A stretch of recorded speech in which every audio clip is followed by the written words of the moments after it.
Hello friends, মিষ্টি ঝবের চ্যানেলে আপনাদের সকলকে স্বাগত। আজ আমি নিয়ে চলে এসেছি দুপুরে গরম ভাতের সঙ্গে জমে যাওয়া এক দুর্দান্ত রেসিপি নিয়ে। দেখতে পাচ্ছেন কাঁচকলা নিয়ে নিয়েছি এক পিস এবং নিয়ে নিয়েছি একটি আলু। আজ আমি বানাবো কাঁচকলার বড়া। তো চলুন আমি কিভাবে রেসিপিটি বানাই দেখে নিন। এই কাঁচকলাটা এবং আলুটা আমি খোসাটি ছাড়িয়ে ভালোভাবে ধুয়ে এই কুড়নিতে কুড়ে নেব। দেখতে পাচ্ছেন কাঁচকলাটা আলুটা আমি এভাবে কুড়িয়ে নিয়েছি কুড়নিতে। আর যেগুলি নিয়ে নিয়েছি সেগুলি হলো কাঁচা লঙ্কা কুচি, আদা কুচি, ভাজা জিরে গুঁড়ো, পেঁয়াজ কুচি এবং রসুন কুচি। আমি একটি ছোট থালা নিয়ে নিয়েছি, এর মধ্যে দিয়ে দেব কুড়িয়ে রাখা আলু এবং কাঁচকলা।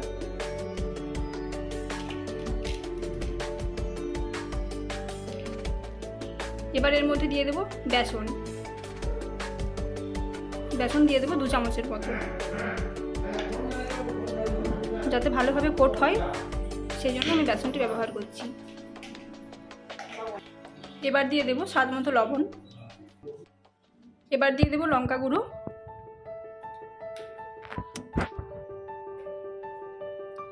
দিয়ে দেব হলুদ গুঁড়ো। এবার একে একে পেঁয়াজ কুচি দিয়ে দিচ্ছি,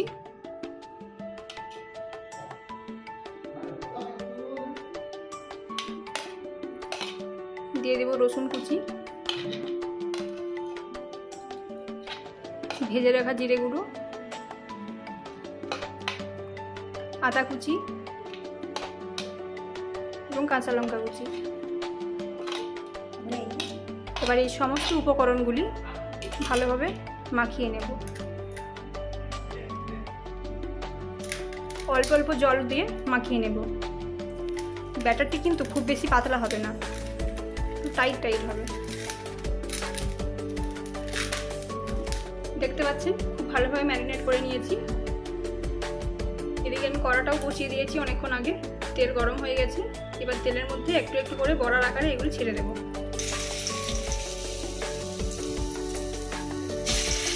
এটি ভাজার জন্য খুব বেশি তেলের প্রয়োজন হয় না, অল্প তেলেই হয়ে যায়।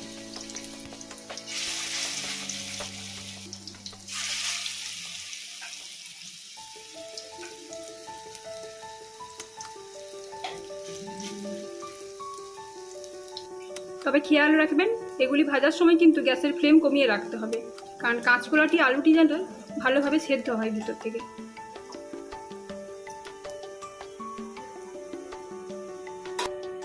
আমার এক পিসটা একটু লাল লাল হয়ে গেছে, এবার উল্টো দিকটা উল্টিয়ে নেব।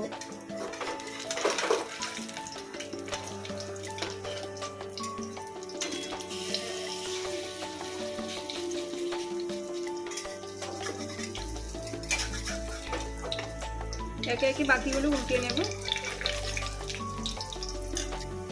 দেখতে পাচ্ছেন আমি বাকিগুলো উল্টিয়ে নিয়েছি। ওই সাইডটা ভাজা হয়ে যাক, তারপরে তুলে নেব। একটু একটু করে খুন্তিতে চেপে দেবেন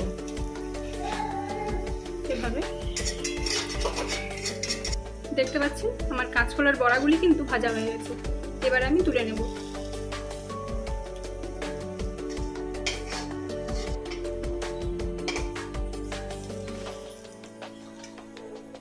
দেখতে পাচ্ছেন আমার কাঁচকলার বড়াগুলি কিন্তু পুরোপুরি রেডি হয়ে গেছে। আপনারা কিন্তু অবশ্যই বাড়িতে ট্রাই করবেন এবং কমেন্ট করে জানাবেন কেমন হলো। ভিডিওটি শেষ পর্যন্ত দেখার জন্য অসংখ্য ধন্যবাদ। এবং যদি ভালো লাগে অবশ্যই লাইক, কমেন্ট এবং শেয়ার করতে কিন্তু ভুলবেন না।